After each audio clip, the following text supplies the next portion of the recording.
Irmão, bom dia. A graça e a paz do nosso Senhor Jesus Cristo. Nós vamos continuar agora pela manhã os estudos na carta de Paulo aos Filipenses. E eu não sei se tem alguém aqui que está chegando pela primeira vez. Nós estamos estudando a carta de Paulo aos Filipenses, uma carta que fala sobre a alegria, fundamentalmente sobre a alegria. E nós temos percebido o quanto Deus tem falado à nossa geração através daquela carta que Paulo escreveu preso em Roma, aproximadamente 10 anos depois de ter, através do seu ministério, fundado aquela igreja em Filipos. Se você quiser ver isso aí direitinho, lá em Atos 16, você vai perceber como é que essa igreja foi fundada. Depois Paulo continua a sua caminhada de fé. Ele era um plantador de igrejas, e aí Paulo chega a Roma de uma maneira diferente. Ele queria chegar a Roma, evidentemente que com liberdade para pregar o evangelho, sem amarras, mas ele chega a Roma preso. E lá ele escreve, durante esses aproximadamente 2 anos em que ele esteve na prisão, ele escreve algumas das preciosas cartas que nós temos hoje na nossa Bíblia. Ou seja, Deus usou esse tempo, e Paulo sabia disso, para que uma mensagem maravilhosa fosse deixada para cada um de nós. Olha que coisa abençoada, não é? E nós estamos estudando versículo por versículo.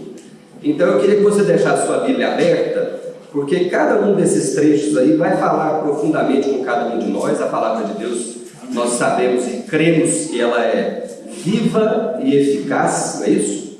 E que ela é capaz de produzir em nós alguma coisa que por nós mesmos nós não conseguimos. Então é com essa expectativa que nós nos aproximamos da palavra de Deus, especialmente para esse texto de hoje, que é um texto maravilhoso, que muitos de nós conhecemos, e nós vamos então chegar a esse texto. Só fazendo um breve contexto de onde é que nós estamos. No módulo passado, aí vocês viram aqui com o presbítero Geraldo, você acompanhou que Paulo, ele disse mais ou menos assim para a igreja de Filipos. Ele estava alegre de saber que eles estavam bem. Paulo recebe a visita de Epafrodito. Muitos acham até que Epafrodito era o pastor lá da igreja de Filipos. E Paulo diz que está alegre deles estarem bem, e inclusive tece alguns comentários, fala sobre alguns adjetivos que aquela igreja tinha. Ela era uma igreja que se exortava, que tinha compaixão, que se consolava, que tinha comunhão uns pelos outros. Paulo reconhece isso tudo, e no trecho que o Geraldo trouxe aqui, ele diz: mas eu quero um pouco mais de vocês, eu quero mais um pouquinho. E ele faz um apelo à igreja de Filipos pela unidade. E ele termina esse trecho aí, se você pegar o capítulo 2 da carta de Paulo aos Filipenses, nos versículos 2, 3 e 4, ele diz: completai a minha alegria, de modo que penseis a mesma coisa, tenhais o mesmo amor, sejais unidos de alma, tendo o mesmo sentimento, nada façais por partidarismo ou vanglória, mas por humildade, considerando cada um os outros superiores a si mesmo. Não tenha cada um em vista o que é propriamente seu, senão também cada qual o que é dos outros. Veja só, Paulo está pedindo uma coisa difícil. Quando ele está falando de humildade aqui, ele está querendo dizer para os crentes da igreja de Filipos que eles deveriam se preocupar mais com os outros do que com eles próprios. Que eles deveriam ter em mente muito mais os outros do que a si próprios. Eu não sei para vocês, mas para mim não é fácil isso não. Geralmente a nossa cabeça pensa primeiro em nós, no nosso conforto, no nosso círculo, naquilo que nós, no nosso núcleo familiar mais específico, estamos vivendo. A gente está muito mais preocupado com isso mesmo. Isso é nosso, né? O nosso coração é enganoso. A gente não faz o que a gente deveria fazer. E aí Paulo faz esse apelo para que eles Não façam nada por partidarismo ou vanglória, mas por humildade, considerando cada um os outros superiores a si mesmo. Eu li esse texto aqui e fiquei pensando, meu Deus, às vezes, equivocadamente, eu olho para mim e me acho o máximo. E eu acho que eu sou bom em alguma coisa que eu faço. E eu acho que eu tenho alguma capacidade que me torna diferente dos outros. Nós somos assim. E Paulo está dizendo, não, vocês têm que considerar os outros melhores do que você. Que grande desafio. E aí eu fiquei pensando, como assim? E esse texto que nós vamos estudar hoje, ele vem para responder essa pergunta. Paulo vai facilitar as coisas para nós, tudo bem. Como assim? E aí eu queria que vocês lessem comigo aí a carta de Paulo aos Filipenses, do capítulo 2. Nós vamos ler dos versos 5 a 18. Esse é o nosso estudo de hoje. Vamos lá. Então, carta de Paulo aos Filipenses, capítulo 2, versos 5 a 18. Tende em vós o mesmo sentimento que houve também em Cristo Jesus, pois ele, subsistindo em forma de Deus, não julgou como usurpação o ser igual a Deus. Antes, a si mesmo se esvaziou, assumindo a forma de servo, tornando-se em semelhança de homens, e reconhecido em figura humana, a si mesmo se humilhou, tornando-se obediente até a morte, e morte de cruz. Pelo que também Deus o exaltou sobremaneira, e lhe deu um nome que está acima de todo nome, para que ao nome de Jesus se dobre todo o joelho, nos céus, na terra e debaixo da terra, e toda língua confesse que Jesus Cristo é Senhor, para a glória de Deus Pai.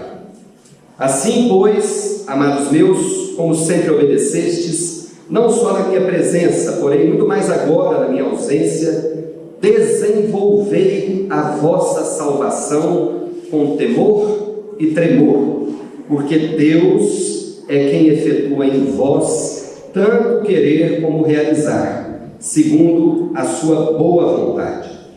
Fazei tudo sem murmurações nem contendas, para que vos torneis irrepreensíveis e sinceros, filhos de Deus inculpáveis no meio de uma geração pervertida e corrupta, na qual resplandeceis como luzeiros no mundo, preservando a palavra da vida, para que, no dia de Cristo, eu me glorie de que não corri em vão, nem me esforcei inutilmente. Entretanto, mesmo que seja eu oferecido por libação sobre o sacrifício e serviço da vossa fé, alegro-me, e com todos vós me congratulo. Assim vós também, pela mesma razão, alegrai-vos e congratulai-vos comigo. Essa é a mensagem do apóstolo, um texto denso, cheio de significado profundo, e que nós vamos tentar, versículo por versículo, estudar aqui hoje. Muito bem. Então, recapitulando, Paulo disse à igreja de Filipos: eu estou sabendo que vocês estão bem, Epafrodito me disse, e eu quero um pouco mais de vocês, que vocês busquem os interesses dos outros, sempre pensando que os outros são superiores a vocês, mas para que isso acontecesse, eles precisavam se humilhar na presença de Deus, o que é algo complicado para muita gente, para algumas pessoas mais complicado do que para outras. E aí Paulo vem e traz um exemplo, para que eles possam entender o que ele diz. Vocês precisam se humilhar na presença de Deus, vocês precisam considerar os outros superiores a vocês mesmos. E aí eu vou dar um exemplo, e Paulo vem aí e vai trazer para eles um exemplo maravilhoso. Então, nesse trecho vai entrar o exemplo de Jesus Cristo. E essa é uma das passagens mais conhecidas da Bíblia, muito conhecida por muitos. Para muitos autores, esse primeiro trecho que nós lemos aí, dos versos 5 a 11, é uma espécie de um hino. Muitos dizem até que era um hino que era cantado durante aquele tempo. E tratando isso como uma composição, ela teria dois trechos importantes. O primeiro trecho, que vai do verso 5 ao verso 8, onde há uma celebração da humilhação de Cristo. Esse é o primeiro trecho. E um segundo trecho, uma segunda parte, dos versos 9 a 11, onde há uma celebração e uma exaltação ao nome de Cristo. O Hernandes Dias Lopes chama esses versículos justamente a humilhação e a celebração de Cristo. O William Barclay, ele diz o seguinte, olha só a importância desse texto. Ele diz: esta é a passagem mais importante e mais emocionante que Paulo escreveu sobre Jesus Cristo. São exatamente esses versículos aí, dos 5 a 11. Ele meio que vai fazer um resumo da vida de Cristo, falando da sua humilhação e logo depois falando da sua exaltação. Olha que coisa bonita. E Paulo tinha a capacidade de maneira concisa, trazer muitas verdades. Por isso que a gente pega uma carta que ele escreveu, sabe-se lá se foi de uma vez só, ou 2 ou 3 oportunidades e tal, e fica dias e dias e dias estudando essa carta. Por quê? Porque ela traz muitas verdades. Há muito significado teológico naquilo que Paulo trouxe, que ele quis dizer. O William Hendrickson diz que não há uma área em que Cristo não pode ser nosso exemplo. Então é isso. Paulo trouxe um desafio para a igreja de Filipos, ele vai entregar para eles um exemplo, que é o próprio Senhor Jesus Cristo. Então ele começa aí falando no verso 5. Tenham em vós... Alguém lê, por favor, os versos 5 e 6. Vamos fazendo versículo por versículo, que a gente vai conseguir evoluir. 5 e 6. Tende em vós o mesmo sentimento que houve também em Cristo Jesus, pois ele, subsistindo em forma de Deus, não julgou com usurpação o ser igual a Deus. Paulo então diz aos crentes de Filipos que eles devem ter a mesma atitude de Jesus Cristo com relação aos seus direitos. Olha que coisa, que desafio. Ele está dizendo para eles, primeiro ele afirma a plena divindade de Cristo. Ele diz aí logo no começo, subsistindo em forma de Deus, ou seja, ele diz, Jesus Cristo era Deus. Antes de tudo começar, depois ele continua sendo Deus. Então ele subsistia em forma de Deus, ele já era eternamente Deus, ele é pré-existente, ele existe desde toda a eternidade, Jesus Cristo sempre existiu, ele desfruta da glória de Deus como um só. Esse é o milagre, é o mistério maravilhoso da Trindade. Esse Jesus, há um plano da salvação que foi elaborado pelo Pai desde a eternidade, para que Cristo assumisse a natureza humana, para que ele vivesse no nosso meio, para que ele estivesse conosco, para que ele pudesse depois morrer pelos seus, pelo seu povo. E isso era algo que ele teria que fazer de maneira voluntária. E aí o texto vem e diz o seguinte: subsistindo em forma de Deus, ou seja, sendo Deus desde sempre, não julgou como usurpação o ser igual a Deus. Paulo está querendo dizer que em determinado momento da história, Jesus Cristo não considerou o fato de ser Deus.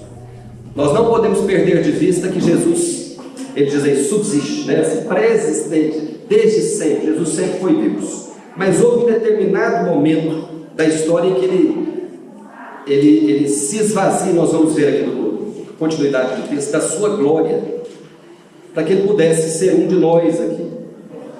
E quando ele diz, não julgou como usurpação ser igual a Deus, é mais ou menos o seguinte: Jesus Cristo poderia ter usado os seus atributos de Deus em qualquer tempo, com a autoridade que ele tinha e sempre teve, para dizer eu sou Deus, e não passar pelo que ele passou. Mas Jesus passou voluntariamente pelo que ele passou, porque isso fazia parte do plano maravilhoso da salvação que Deus tinha desde a eternidade. Eu, quando estava estudando isso aqui, eu imaginei mais ou menos o seguinte: vocês já ouviram falar em carteirada? Quem é autoridade? No geral, da autoridade aqui, ó. Alguém parar o cidadão no trânsito e falar assim: você sabe com quem você está falando? Ou, né, eu não vou me submeter a determinada coisa porque eu sou alguém, eu não vou entrar na fila aqui porque eu sou diferente, eu tenho autoridade e tal. Isso veio à minha mente aqui justamente para ilustrar o seguinte: Jesus Cristo sendo Deus, gozando plenamente de todos os atributos divinos, ele não considerou isso algo que ele poderia usar, quando a palavra diz aí, não julgou como usurpação, algo que ele poderia usar a qualquer tempo, a ferro e fogo, a qualquer momento. Ele não fez uso das prerrogativas, e guardem bem essa palavra, porque ela vai esclarecer bem tudo o que o apóstolo Paulo está querendo dizer. Ele não faz uso das prerrogativas que ele tinha para se mostrar Deus em determinado momento da história. Jesus Cristo escolhe ser obediente ao Pai, ao plano da salvação. Quando a gente diz voluntariamente, é porque, justamente por isso, porque ele poderia fazer uso plenamente dos seus atributos, mas ele escolhe ser obediente. Então, voltando lá atrás, Paulo diz que os crentes da igreja de Filipos deveriam considerar os outros superiores a si mesmos, que eles deveriam olhar para os outros de uma outra maneira. Ele traz o exemplo de Jesus para dizer para eles que é possível, que Jesus poderia ter usado os seus atributos divinos em um momento da história, mas ele resolveu obedecer. O Steve Lawson diz, está aí na folha: a maior demonstração de humildade que o mundo já testemunhou foi a encarnação de Cristo, que levou finalmente à sua crucificação. Nesse ato, Jesus demonstrou o que é ser verdadeiramente humilde. Às vezes essa coisa é lugar comum para a gente não para para pensar no significado que isso tem. E quando Paulo diz, ele subsistindo em forma de Deus, não julgou como usurpação ser igual a Deus, ele está trazendo para nós de maneira contundente o significado disso. Ele está dizendo, Jesus Cristo, em algum momento da história, resolveu obedecer e considerar muito mais os outros do que a si mesmo. Ele tinha direitos, prerrogativas que ele não usou. E essa coisa é maravilhosa demais para nós, e tem que fazer muito sentido para nós. Muito bem, então o que é que Jesus fez? Subsistindo em forma de Deus, não julgou como usurpação ser igual a Deus. Antes, e aí alguém lê, por favor, o versículo 7. Antes, a si mesmo se esvaziou, assumindo a forma de servo, tornando-se em semelhança de homens, e reconhecido em figura humana. Primeira coisa que o texto diz que ele fez, o que é? O que está escrito aí? Se esvaziou. E aí a gente olha para esse texto, às vezes, ele se esvaziou de quê? Da sua divindade? Dos seus atributos divinos? Da sua onipotência? Da sua capacidade como Deus? Evidentemente que não. Cristo nunca deixou de ser Deus, mesmo no seu estado de encarnação. Jesus andava aqui como um homem, mas ele era Deus caminhando entre os homens. Ele nunca se esvaziou dos seus atributos, eternidade, onipotência. Deus andou aqui conosco, mas continuou sendo onipotente, sendo eterno, e quando a gente diz onipotente, ele poderia fazer todas as coisas quando bem quisesse. Jesus foi confrontado pelo diabo, Jesus passou por privações, ele poderia, a própria palavra diz, com uma única palavra, fazer com que os montes se movessem. Ele continuou gozando plenamente dos seus atributos. Mas do que então que ele se esvazia? Do que ele abre mão? Da sua glória e da sua majestade. Jesus anda no meio de nós como um de nós e se esvazia da sua glória. É muito amor envolvido, é muito amor. Jesus andar conosco, estar conosco, cumprindo o plano eterno da salvação, se esvaziando, é o que Paulo diz aí, e nós estamos dizendo aqui, da sua glória. Ele deixa de lado, e nós vamos voltar na palavra, suas prerrogativas como Deus, prerrogativas com Deus para assumir as suas limitações da humanidade. Ele continua plenamente Deus, mas ele entrega todas as vantagens que ele detinha como Deus. Por isso que Paulo diz aí, ele se esvazia. O Hernandes traz no livro dele uma situação interessante, que ele diz o seguinte: muitas pessoas são capazes de cumprir responsabilidades. Para quem tem empregados aqui, tem uma equipe de trabalho, então muita gente você entrega algo para ela fazer e ela faz direitinho. Muita gente consegue desenvolver responsabilidades que lhes são dadas. Mas ele diz, mas só um líder de verdade consegue lidar com privilégios, consegue lidar com situações de privilégio.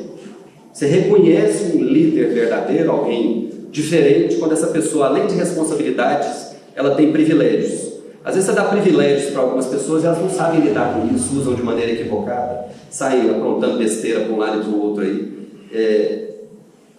E algumas pessoas não usam os privilégios que têm, inclusive para ajudar as outras pessoas dentro desse contexto que nós estamos estudando aqui.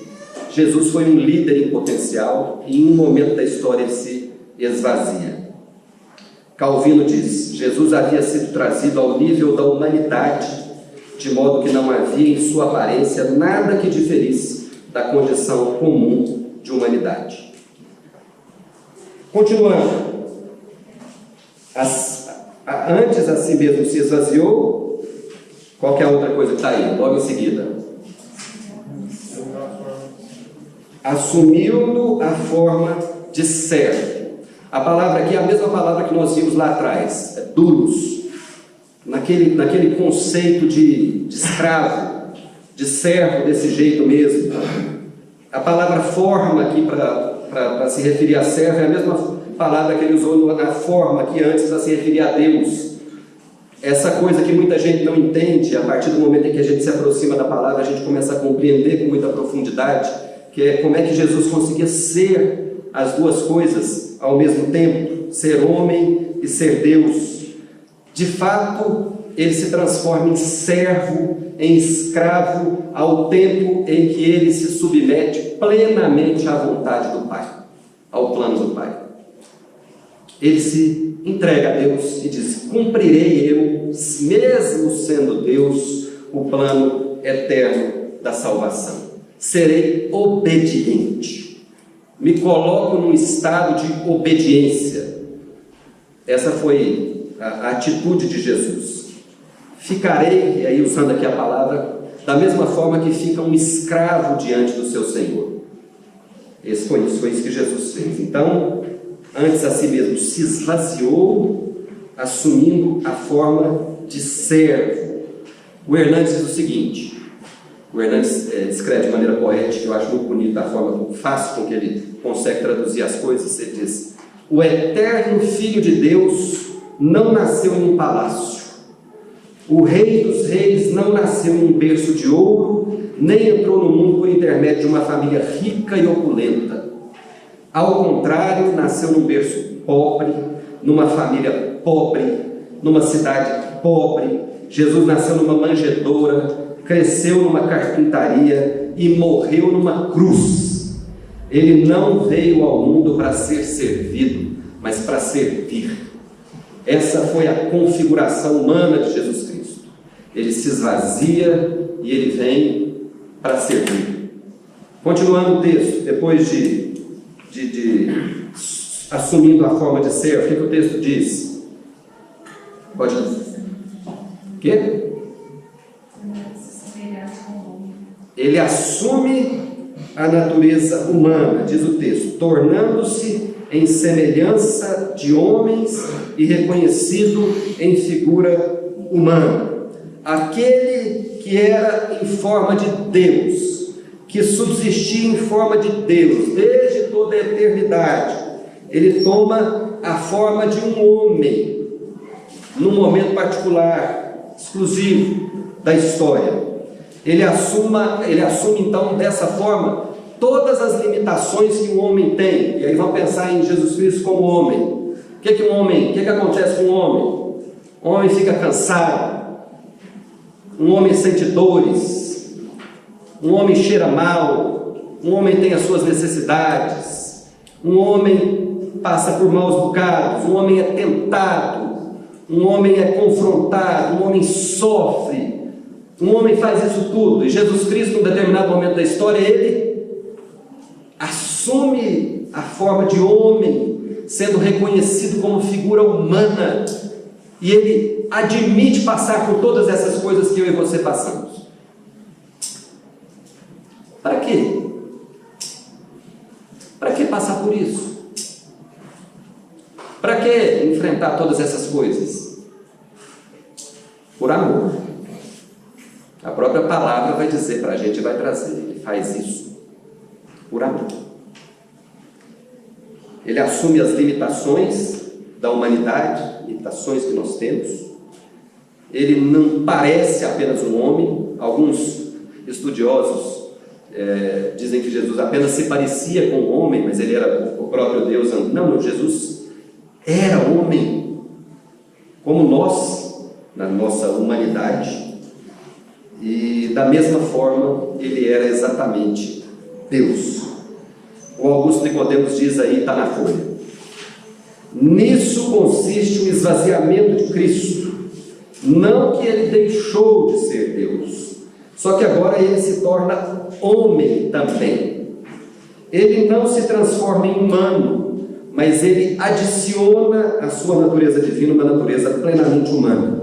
Na encarnação, Jesus Cristo assume uma natureza humana verdadeira, embora sem pecado, mancha e corrupção. E ao fazer isso, ele se autolimita, ele passa a sofrer as dores, as necessidades, os sentimentos e as tentações dos homens. E isso era necessário para que ele pudesse nos representar. Que coisa maravilhosa entender nas palavras do apóstolo Paulo que Jesus fez por nós. Mas ele não parou aí. Ele se esvaziou, ele assumiu a forma de servo, tornando-se em semelhança de homens. E aí no versículo 8 tem mais uma coisa. Alguém lê o 8, por favor. Assim mesmo se humilhou, tornando-se obediente até a morte. Jesus Cristo se esvaziou, ele veio para servir, ele assume a condição e a figura humana, e aí a palavra diz, ele se humilhou. De que forma ele se humilhou? Como é que ele se humilhou? O próprio texto responde, ele se humilhou, tornando-se obediente até a morte de cruz. Foi assim que ele se humilhou. Ele, que é Deus, que era Deus, que sempre foi Deus, de maneira pré-existente, ele de alguma forma se esvazia da sua glória, assume a condição humana, natureza humana, e ele, em obediência ao Pai, ele se entrega ao maravilhoso plano da salvação até a morte. O desejo do nosso Senhor Jesus Cristo sempre foi obedecer à vontade do Pai, sempre foi ser obediente. E aí Paulo faz questão de dizer que a morte não foi qualquer morte. Não aplicaram uma pequena injeção no Senhor Jesus dormindo para que ele morresse. Não foi qualquer tipo de morte. Paulo faz questão de dizer para a gente que se trata de morte, e aí ele diz, morte de cruz. Vocês sabem o que significa isso? Muitos livros, filmes, textos trazem para a gente, tentam demonstrar o que isso significava. Mas é bom que a gente entenda que essa era a forma mais humilhante, mais cruel que uma pessoa poderia morrer.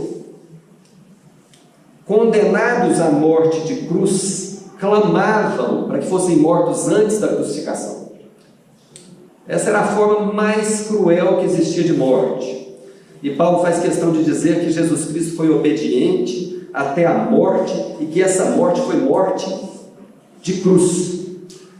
Cristo, então, abre mão das suas prerrogativas, se esvazia, toma a condição humana, com todas as limitações que a condição humana traz, aceita sofrer o pior tipo de morte que uma pessoa poderia sofrer. Com toda a glória que ele tem e que ele tinha, ele se esvazia disso e acrescenta à sua essência uma natureza humana e experimenta a mais cruel morte que alguém poderia experimentar. E isso por amor de nós, por amor de mim, por amor de cada um de vocês. Foi isso que Jesus Cristo fez e que Paulo tenta resumir aí. O Steve Lawson diz que ninguém se humilhou mais do que o Senhor Jesus Cristo.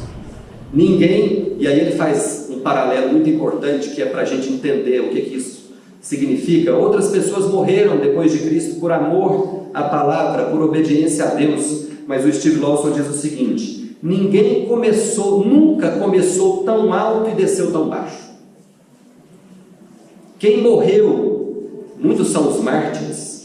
Se vocês puderem ler aquele livro que está disponível, Os Mártires, você vai ver histórias maravilhosas de pessoas que morreram por obediência a Deus e por amor à palavra. Muitos morreram, e o livro de Apocalipse diz o que vai acontecer com essas pessoas que morreram por amor a Cristo. Elas andarão com vestes brancas pelo céu. Essa é uma outra história, depois a gente fala sobre isso. Muitos morreram, mas ninguém nunca saiu de um lugar tão alto e se colocou num lugar tão baixo. Como Jesus Cristo, ninguém nunca fez nem vai conseguir fazer isso. O Hernandes diz, e está aí na folha: Cristo não foi para a cruz porque Judas o traiu por ganância, porque os sacerdotes o entregaram por inveja ou porque Pilatos o condenou por covardia. Ele foi para a cruz porque o Pai o entregou por amor e porque ele a si mesmo se entregou por nós. Ele morreu pelos nossos pecados, nós o crucificamos, nós estávamos lá no Calvário, não como plateia, mas como agentes da sua crucificação. Nós crucificamos o Senhor Jesus, e Ele aceitou tudo isso obedecendo o plano da salvação eterna do Pai. Agora, e eu acho bonito demais a conta, depois de narrar de maneira tão maravilhosa o que foi a humilhação de Jesus Cristo, Paulo vai narrar a exaltação de Jesus. Está entre os versículos 9 e 11, eu queria que alguém lesse, do 9 ao 11, por favor.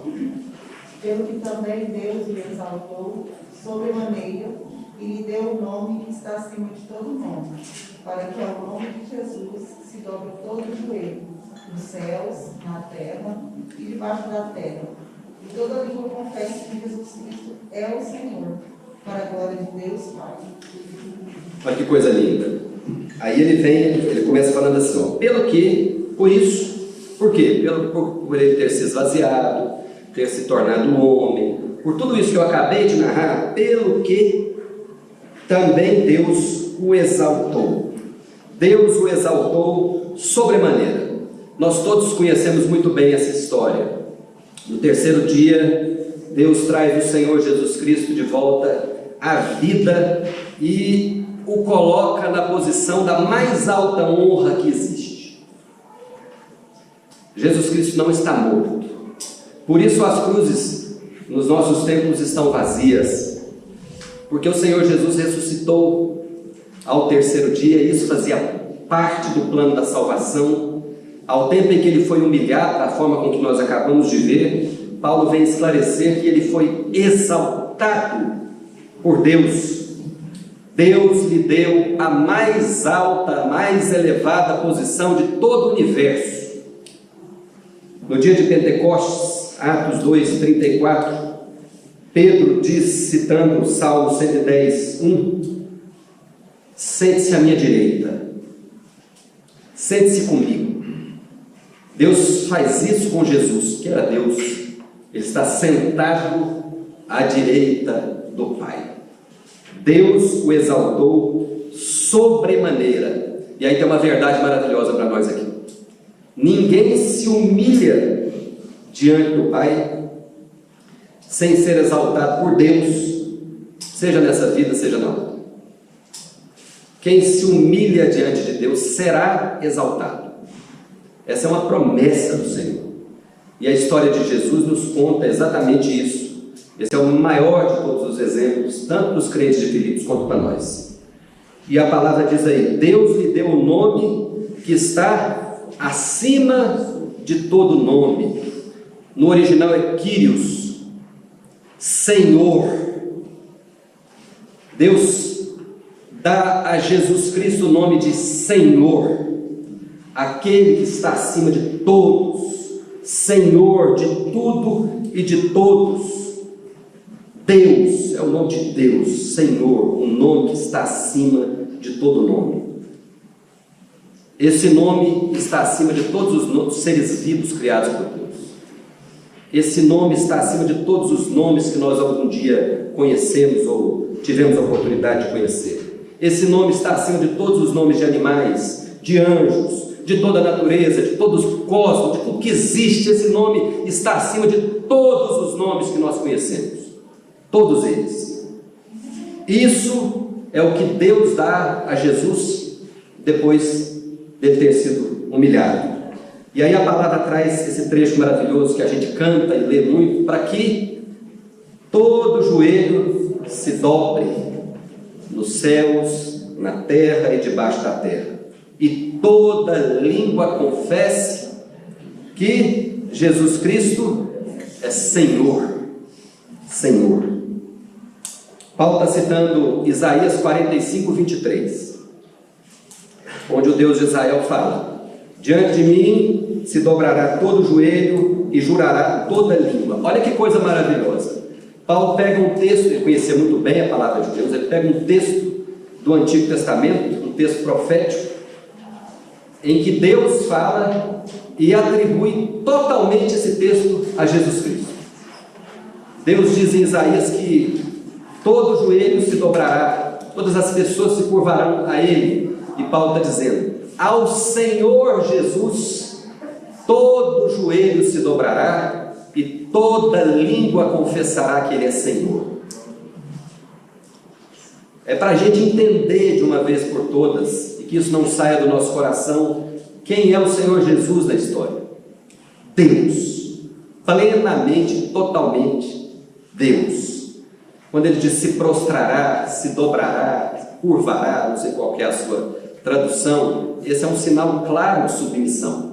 É o que as pessoas fazem por quem tem mais autoridade. Todos os joelhos se dobrarão, todos os seres, todos. Presta atenção nessa palavra. Todos, até Satanás. Quem crê, quem não crê, quem crê fará isso com alegria, quem não crê fará isso com tristeza. E tente imaginar essa cena de todos os joelhos se dobrando e toda a língua confessando que Jesus Cristo é o Senhor. Todos vão fazer isso.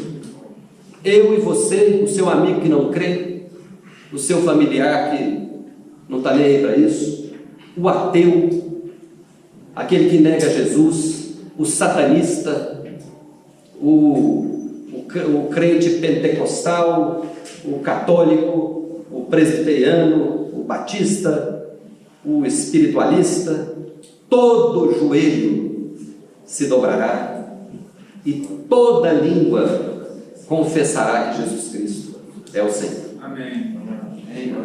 Isso é maravilhoso demais. Isso é profundo demais.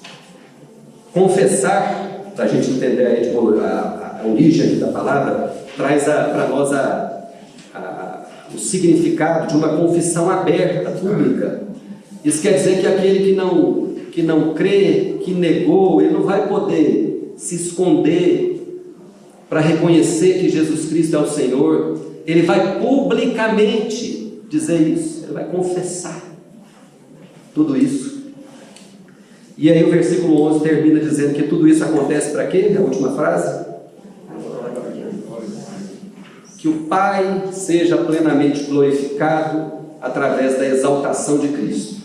Cristo foi humilhado, Cristo foi exaltado, Ele está sentado à direita do Pai, e essas coisas todas acontecem para a glória de Deus. No final das contas, esse é o alvo de Jesus Cristo. Tudo que aconteceu e tudo que acontece é para que Deus seja glorificado. Ele se esvazia, ele se humilha, ele assume a condição do homem, depois ele é exaltado, e todas essas coisas acontecem para a glória de Deus. Então vamos adiante. Nós vamos agora para essa segunda parte, uma parte mais rápida, onde Paulo vai falar sobre o desenvolvimento da salvação. Nós já lemos o texto aqui. Então ele diz o seguinte: assim, pois, amados meus, como sempre obedecestes, não só na minha presença, porém muito mais agora na minha ausência, desenvolvei a vossa salvação com temor e tremor. Nós temos que nos aproximar desse texto partindo do princípio, do pressuposto de que a salvação é um presente de Deus. A salvação nos foi dada, ela não é uma conquista nossa. Muita gente olha para esse texto, onde Paulo orienta para que a gente desenvolva a nossa salvação, dizendo: nossa, tem uma porção de coisas que eu preciso fazer em vida para desenvolver a minha salvação. E nós não podemos usar esse texto dessa maneira. Partimos do pressuposto de que nós somos salvos pela graça. E graça, você sabe o que é, né? Quando alguém te dá alguma coisa na rua, isso aqui é de graça na rua. Então, geladinha, água de graça, dizendo aqui, de graça, te entrega e não te cobra nada. Então a salvação é algo que foi dado graciosamente pelo Pai. E aí Paulo diz: como sempre obedecestes, a gente começa a concluir que a obediência vai levar de alguma forma à santificação, que é esse processo que ele está dizendo aqui. E os crentes da igreja de Filipos, nós sabemos, eles tinham um estilo de vida de obediência à palavra. Eles obedeciam à palavra. A igreja estava bem, tinha os seus problemas, tinha as suas contendas, mas ela estava bem. E aí e algumas pessoas dizem e discutem, essa obediência aí, quando Paulo diz como sempre obedecer, está se referindo a obediência a ele, Paulo, ou obediência à palavra de Deus? Eu comecei a mergulhar nisso, depois falei: gente, não tem muita importância. Por quê? Porque no final das contas, se essa obediência se refere a Paulo, Paulo é o ministro do Evangelho. O que Paulo está pregando é Cristo. Se essa obediência se refere a Cristo, nós temos que obedecer a Cristo mesmo de toda forma. Ou seja, de qualquer forma que eles tenham sido obedientes, eles estão obedecendo a palavra, já que Paulo pregava unicamente a palavra. Então, e aí quando ele diz, tanto na presença quanto na ausência dele, não só na minha presença, porém muito mais agora na minha ausência, eu quero crer que eles estão obedecendo a palavra de Deus. Porque Paulo está dizendo: mesmo quando eu não estava aí, vocês continuaram sendo obedientes aquilo que a palavra de Deus prescreve. E aí, da mesma forma que eles obedecem a palavra, através do ministério de Paulo, eles continuam sendo obedientes. Então, vocês continuam seguindo a orientação. Aí vem uma exortação do apóstolo Paulo para que eles continuem desenvolvendo a sua salvação.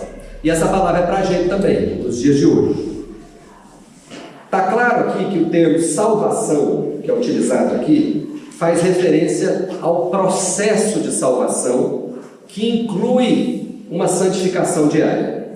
E aí eu até fiz questão de colocar aí na folha, porque é uma coisa que a gente às vezes aprende, esquece ou nunca parou para pensar. Quando Paulo está dizendo que eles deveriam desenvolver a salvação deles, ele está falando de todo esse processo que dura a vida toda. Esse processo começa com o quê? Está aí na folha. Com a justificação. Os crentes são de maneira imediata salvos da penalidade do pecado. Nós somos eleitos. Nós fomos justificados. Nós sabemos o que essa palavra significa. Justificados, tornados justos. Justos de verdade nós não somos, né? Nós somos o cocô do cavalo do bandido. Nós não somos, mas nós somos justificados. Nós somos tornados justos pelo Pai.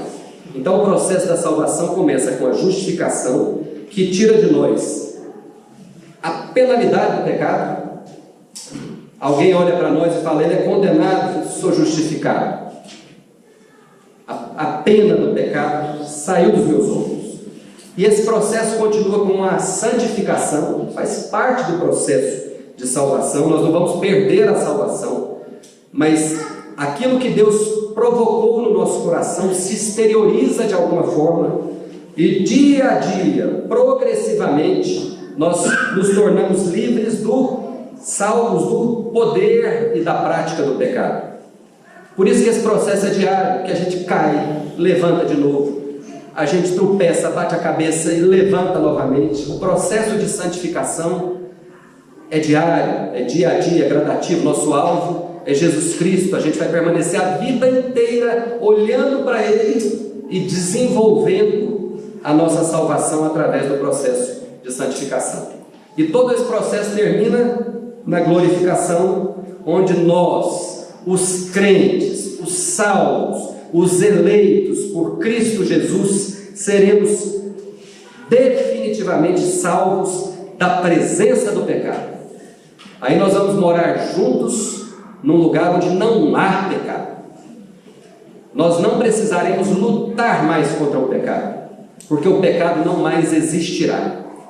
Então, quando Paulo está dizendo para ele que eles precisavam se envolver no processo de salvação, desenvolver a salvação, ele está dizendo para eles, para os crentes de Filipos e para nós hoje, que eles precisariam aprimorar todo esse processo, especialmente na condição de se santificar dia após dia e progressivamente.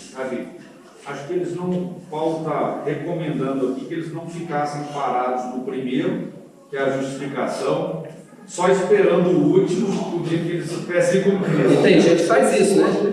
Entende, compreende o que a salvação significa, e aí pergunta para o pastor e fala assim, ó, eu posso perder a salvação? E o pastor diz não. Ele fala, então agora é só a glorificação e bora fazer o que tem que fazer. Não, existe um processo de santificação ao qual nós devemos nos submeter dia após dia.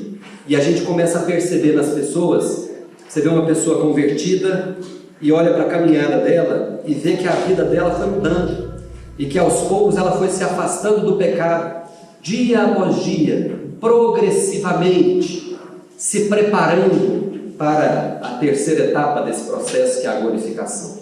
A salvação ela não vai perder, mas ela se afasta do pecado e ela vai ficando livre gradativamente do poder do pecado. É a pessoa que está no meio das drogas, eu estou usando um exemplo extremo aqui, e fica livre das drogas definitivamente. Por quê? Porque se aprimorou, foi salvo pelo Senhor Jesus e desenvolveu esse processo de santificação. Ele fala aí com temor e tremor. Temor, respeito ao nosso Deus. Um dos autores diz aqui, ó, esse temor não é aquele temor que o menininho franzinho de 40 quilos tem pelo vizinhão grande, não, quando ele se aproxima dele para bater. É temor reverencial. É um temor de quem ama. E tremor, e aí há uma manifestação física aqui, e há alguns exemplos na Bíblia, como João em Patmos, como Isaías, quando esteve diante da santidade de Deus, que tremem fisicamente diante da presença de Deus. Ele fala, desenvolver a sua salvação com temor e tremor, porque Deus é quem efetua em nós o querer e o realizar. O desejo pela salvação é obra de Deus em nós. Ele é que vai fazer isso brotar no nosso coração. E olha que coisa maravilhosa, gente. No versículo 12 tem uma ordem para que nós desenvolvamos a nossa salvação, e no versículo 13 ele traz o negócio pronto para a gente. Ele diz o seguinte: Deus é quem vai fazer isso, é Ele quem opera de maneira harmoniosa as duas coisas, desenvolve tudo dentro desse plano maravilhoso de salvação, desse plano perfeito que o Senhor tinha. Não pense que o plano de Deus é apenas nos salvar da culpa do pecado, como o Geraldo diz. Não é só isso. O plano de Deus envolve um desejo que Ele tem de que nós experimentemos a salvação na prática, aqui ainda, desenvolvendo esse processo de santificação. A justificação é então apenas o começo, é só o comecinho. Para a gente encerrar os últimos versículos, verso 14, aí ele vem com uma exortação prática para ele: fazer tudo sem murmurações nem contendas, Murmurar, o que é murmurar? Resmungar, reclamar, aquele desagrado secreto. Você já conviveu com gente que murmura o tempo inteiro? Murmurar. Certamente que a igreja era boa.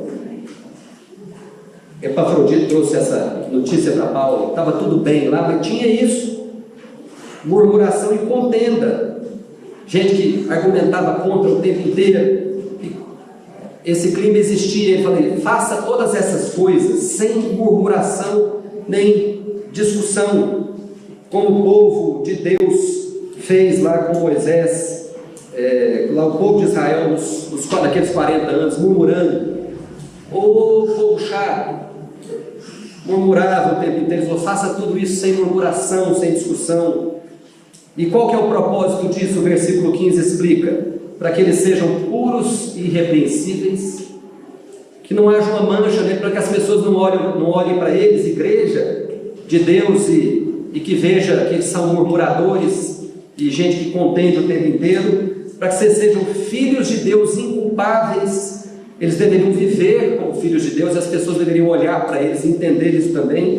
E esse texto eu acho bonito demais, que ele diz: para que vocês brilhem como luzeiros no mundo, como estrelas no meio de uma geração pervertida e corrupta. Nós já estudamos aqui quantas vezes que esse é o mandamento de Jesus, que nós devemos ser luz e sal, e que se a gente não brilhar, a gente não serve para nada. E ele está dizendo aqui: luzeiros no meio de uma geração corrupta. Andem assim, desenvolvam a sua salvação para que vocês sejam luz no meio de um mundo escuro. É isso que o apóstolo Paulo está querendo dizer. E ele diz no 16: preservando o quê? A palavra da vida. O que é a palavra da vida? É o Evangelho de Jesus Cristo. É a palavra que produz dentro de nós vida. Deus age em nós sabemos disso através da sua palavra. Tem muita gente buscando Deus em tanta coisa, saindo aí pelo mundo desvairadamente em busca de gurus, de pessoas importantes que possam trazer Deus ou a mensagem da salvação. E a palavra de Deus é a palavra da vida. Ela produz vida. E se você ainda não fez isso, você que está assistindo, você que está aqui presencialmente e tal, experimente fazer isso. Abrir a palavra de Deus, mergulhar nela, experimentar vida. E ele diz para eles: preservem a palavra da vida. Pode ser preservar no sentido de pregar para que outras pessoas também saibam, mas talvez o significado mais direto que a gente tenha é de reter isso. Viva isso de maneira concreta. O Dr. Martin Lloyd Jones diz: o Evangelho é a palavra da vida em todos os aspectos. E aqui está o chamado feito a nós, especialmente numa época como essa. Devemos reter esta palavra da vida. E aí Paulo diz: para que eu me glorie. E aí você pode imaginar, será que essa seria uma autoexaltação do apóstolo Paulo? Ele quer ficar orgulhoso, ele está falando: eu quero ficar alegre, sabendo que tudo que eu fiz não terá sido em vão. Olha que coisa maravilhosa. Eu quero me alegrar com vocês. Retenham a palavra da vida, para que eu conclua que o que eu fiz, a caminhada que eu fiz, não foi em vão. E aí ele termina no 17 e 18 falando de alegria novamente, que é o que a carta diz, que ele quer que os filipenses se alegrem com ele. Mais uma vez ele expressa o seu contentamento, mesmo estando preso e mesmo com chances de morrer. E aí ele cita um texto do Velho Testamento. Depois, se você quiser ver em casa, está lá em Números 28:7, está na folha aí, ou Êxodo 29, 38 e 41, falando sobre a libação que acompanhava o holocausto.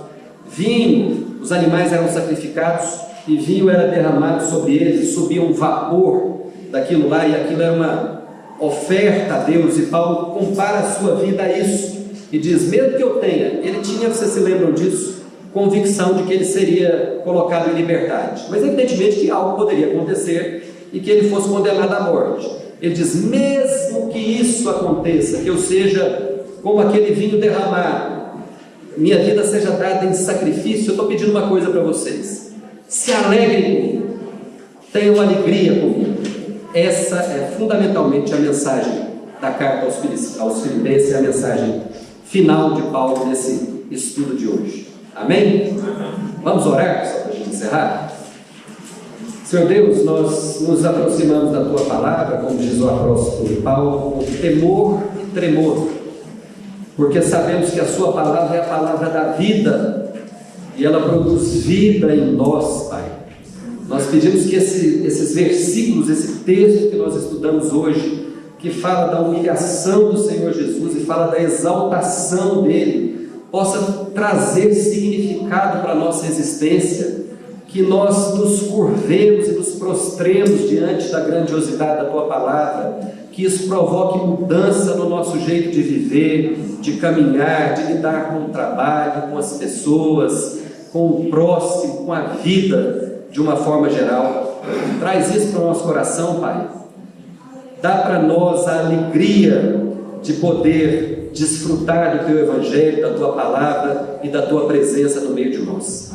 Cuida de nós no dia de hoje, abençoa as nossas casas e as nossas famílias, no nome de Jesus. Amém.